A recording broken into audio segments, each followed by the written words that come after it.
Hello guys, Mithu blog চ্যানেলে সবাইকে স্বাগত। তোমরা সবাই কেমন আছো? আশা করি ভালো আছো। আমিও ভালো আছি।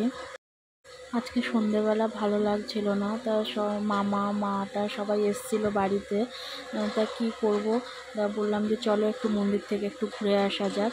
তাই আমরা সবাই মিলে একটু এই মন্দিরে ঘুরতে এসেছিলাম।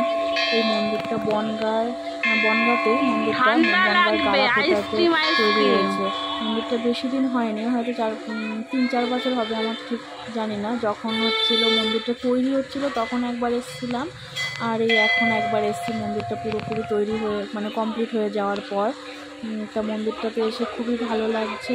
মন্দিরটা প্রায় কিছুটা দক্ষিণেশ্বরের মন্দিরের মতনই দেখতে।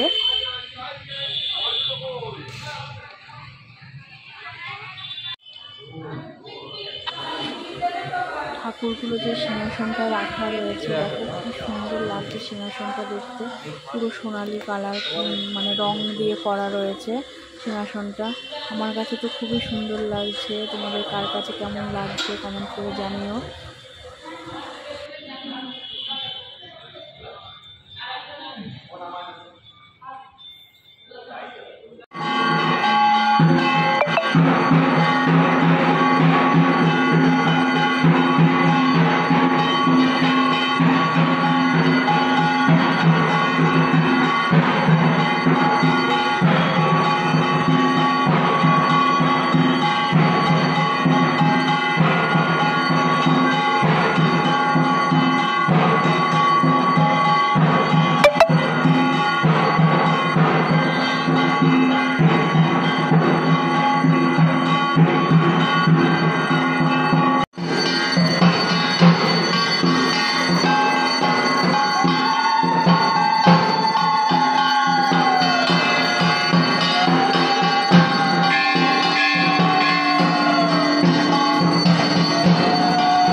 এর পাশেই রয়েছে শিব মন্দির, আর এই মন্দিরের পাশে একসঙ্গেই লাগোয়া রয়েছে, দুটো মন্দির একই সঙ্গে রয়েছে।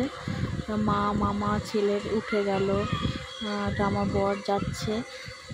তাই সামনে মন্দিরটা, শিব মন্দিরটাও খুব সুন্দর, আর এর কারুকার্যগুলো এত সুন্দর করে করা রয়েছে, খুবই সুন্দর লাগছে কাছের থেকে দেখলে।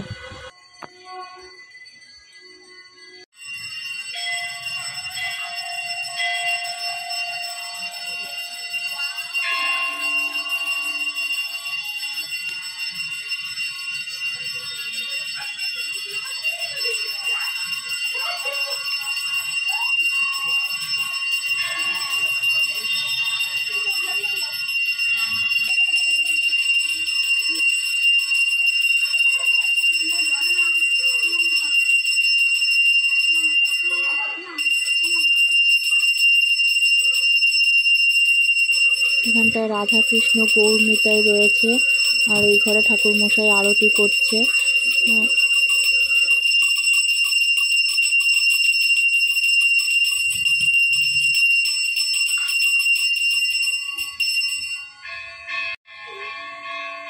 এই মন্দিরটায় পরপর 3টে ঘর রয়েছে।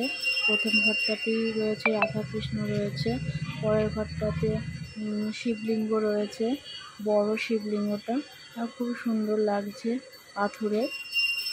আর পাশের ঘরে রয়েছে জগন্নাথ, বলরাম, সুভদ্রা। খুবই সুন্দর লাগছে, সাজানো গোছানো খুব সুন্দর।